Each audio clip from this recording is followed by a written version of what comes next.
Selamat berjumpa kembali di segmen Fenomena.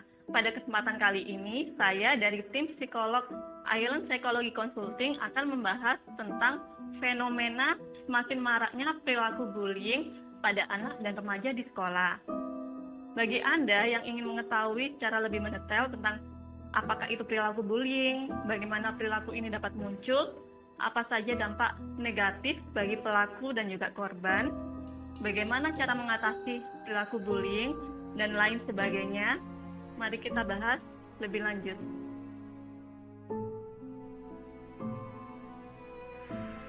Bullying berasal dari kata bully. Dalam Kamus Besar Oxford, bullying dapat diartikan sebagai suatu kondisi di mana seseorang selalu berusaha untuk menyakiti ataupun mengintimidasi orang lain yang dianggap lebih rentan dibandingkan dirinya, atau dalam artian lain dianggap sebagai sebuah bentuk intimidasi. Dalam padanan kata asing ke dalam bahasa Indonesia, bullying dapat diartikan sebagai sebuah perundungan. Perundungan sendiri memiliki makna dari kata arti rundung dan merundung yang mendefinisikan tiga hal. Yang pertama yaitu mengusik, menyakiti, dan mengganggu. Yang kedua adalah menimpa yang berkaitan dengan kecelakaan, ketidakbahagiaan, penderitaan, dan lain sebagainya. Yang ketiga adalah menyakiti orang lain baik secara verbal maupun fisik maupun mental yang dan dilakukan secara berulang.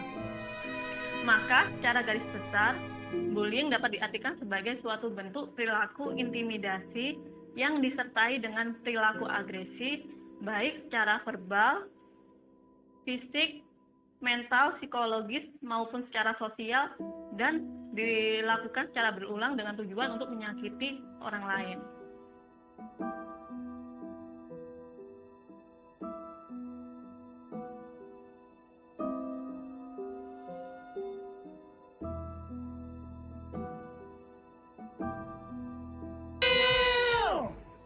Anda terkejut?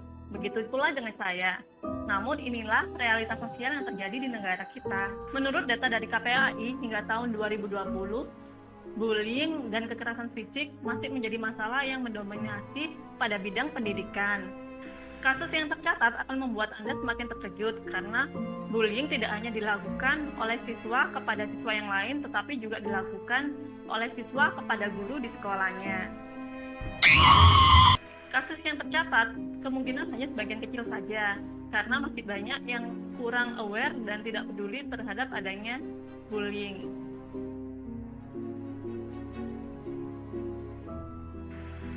Baik, tipe dari bullying sendiri ada 4 macam. Di antaranya adalah, yang pertama adalah bullying secara fisik. Bullying secara fisik sendiri merupakan bentuk penindasan yang berkaitan dengan fisik dan dapat memberikan efek baik jangka pendek maupun jangka panjang terhadap korbannya. Sebagai contoh seperti memukul, menendang, mendorong, merusak properti, dan lain sebagainya. Yang kedua adalah bullying secara verbal. Bullying secara verbal merupakan jenis bullying yang dilakukan melalui verbal. Bullying secara verbal pada awalnya memang tidak berbahaya, namun jika dilakukan secara terus-menerus akan berdampak negatif bagi para korbannya, seperti gangguan secara psikologis maupun mental. Contoh dari bullying secara verbal diantaranya adalah ucapan-ucapan homofobia atau rasis, pelecehan secara verbal, memanggil seseorang dengan nama julukan yang tidak pantas, memaki, mengejek, dan merendahkan orang lain, juga lain sebagainya. Yang ketiga adalah bullying secara sosial. Bullying secara sosial adalah jenis bullying yang terselubung karena tidak harus diketahui oleh korban. Sebagai contoh dari bullying secara sosial adalah secara sengaja menyebarkan rumor atau gosip yang tidak benar tentang seseorang. Dan contoh lainnya adalah mengajak seseorang untuk mengucilkan orang lain, membuat meme atau joke, lelucon tentang diri seseorang dengan maksud untuk merendahkan, dan lain sebagainya. Yang keempat adalah cyberbullying. Cyberbullying adalah segala jenis bentuk penindasan maupun intimidasi melalui dunia maya dengan menggunakan media elektronik. Sebagai contoh adalah membuat ujaran kebencian di dunia maya, memunculkan orang lain secara online, menggunakan akun orang lain tanpa izin, melakukan ujaran-ujaran kebencian dan rasis di dunia maya, dan lain sebagainya.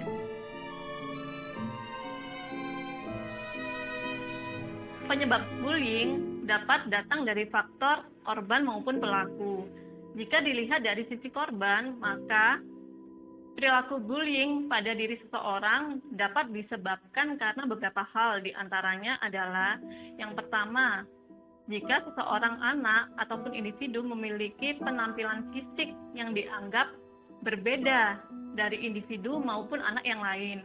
Sebagai contoh adalah yang pertama, memiliki kelebihan atau kekurangan berat badan. Yang kedua adalah memakai behel. Yang ketiga adalah memakai kursi roda, memakai alat bantu pendengaran, atau bahkan berpenampilan yang dianggap tidak keren seperti anak-anak yang lain. Yang kedua adalah perbedaan ras sering kali menjadi penyebab di mana seorang anak menjadi korban bully. Melalui sebuah survei dan penelitian memang menunjukkan bahwasanya anak dengan ras atau suku yang berbeda sering menjadi korban bully dari teman-temannya yang lain. Hal ini terjadi ketika anak dari ras atau suku berbeda memasuki satu lingkungan baru dan dianggap sebagai minoritas.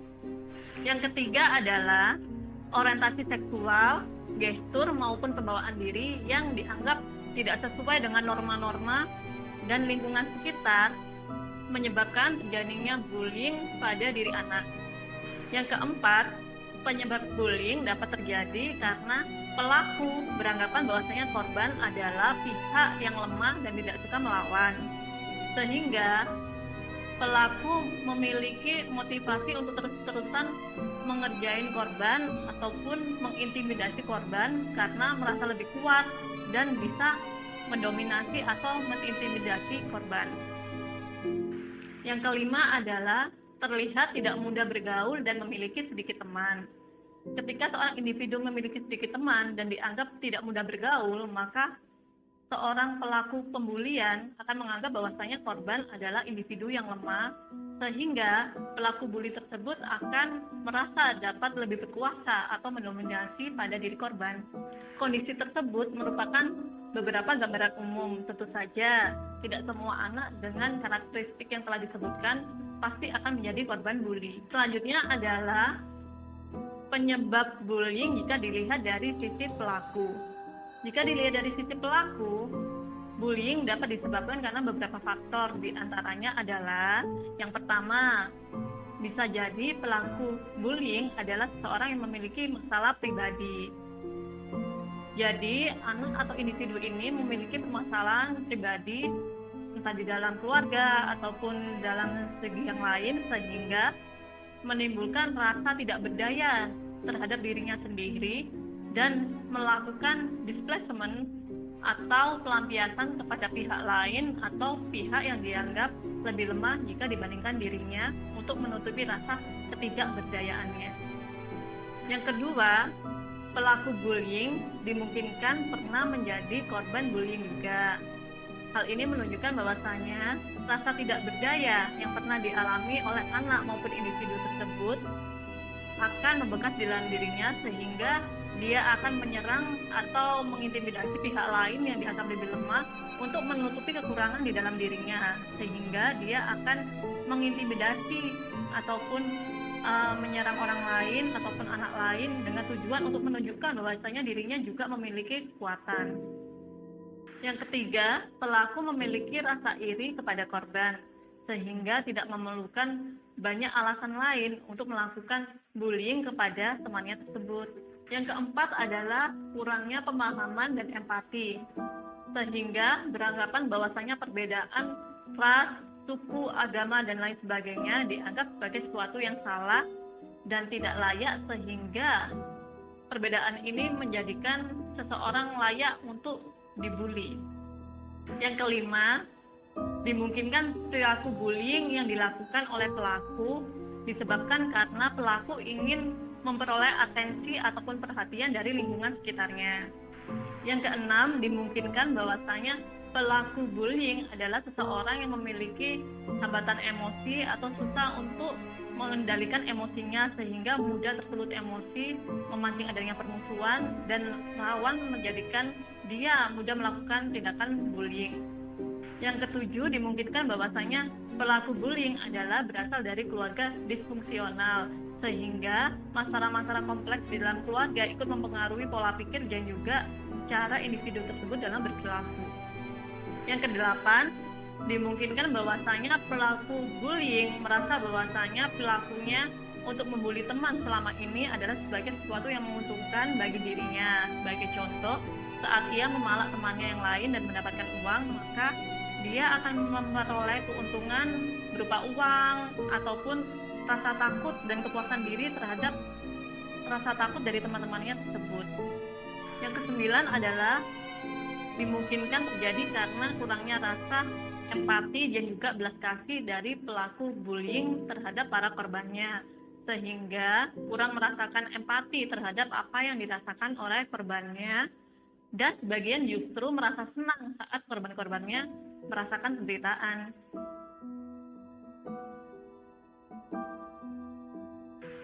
Dari pelaku maupun korban masing-masing memiliki dampak negatif.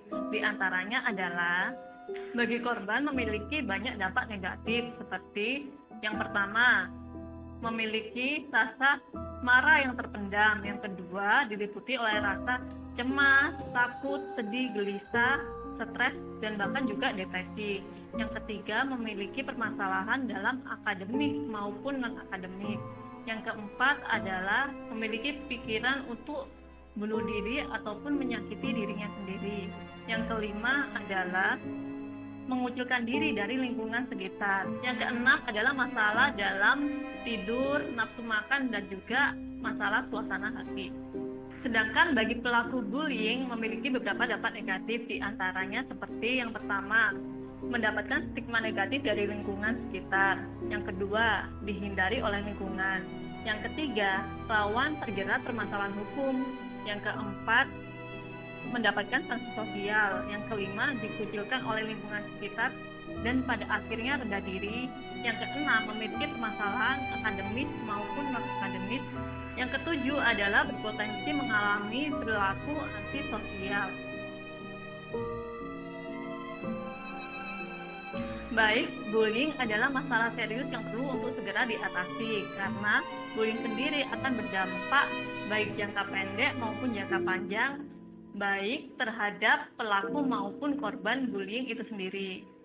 Hal-hal yang perlu dilakukan diantaranya adalah yang pertama, ceritakan kepada orang dewasa yang dapat dipercaya. Yang kedua, ceritakan kepada orang tua, guru maupun kepala sekolah atau orang-orang yang memiliki otoritas untuk menindaklanjuti ataupun melakukan penanganan. Yang ketiga adalah abaikan penindas dan jauhi. Yang keempat adalah bersikaplah tegas, kumpulkan semua keberanian dan tumbuhkan rasa percaya pada kemampuan diri. Tunjukkan bahwasanya Anda adalah orang yang tidak lemah dan tidak mudah untuk ditindas. Yang kelima adalah bicaralah baik-baik pada pelaku dan tunjukkan kesalahannya. Apabila pelaku tidak bisa diajak kompromi, maka adukan saja kepada guru. Yang keenam, bantulah teman lain yang juga mengalami pembulian. Yang ketujuh, hindarkanlah diri dari pikiran-pikiran negatif seperti keinginan untuk bunuh diri ataupun menyakiti diri sendiri. Yang kedelapan adalah hubungilah significant other yang dapat membantu Anda dalam melalui masa-masa sulit seperti psikolog dan psikiater, dan yang dapat memfasilitasi Anda dalam memperoleh perlindungan seperti KPAI ataupun dinas-dinas terkait jika dirasa pihak sekolah kurang bisa memfasilitasi.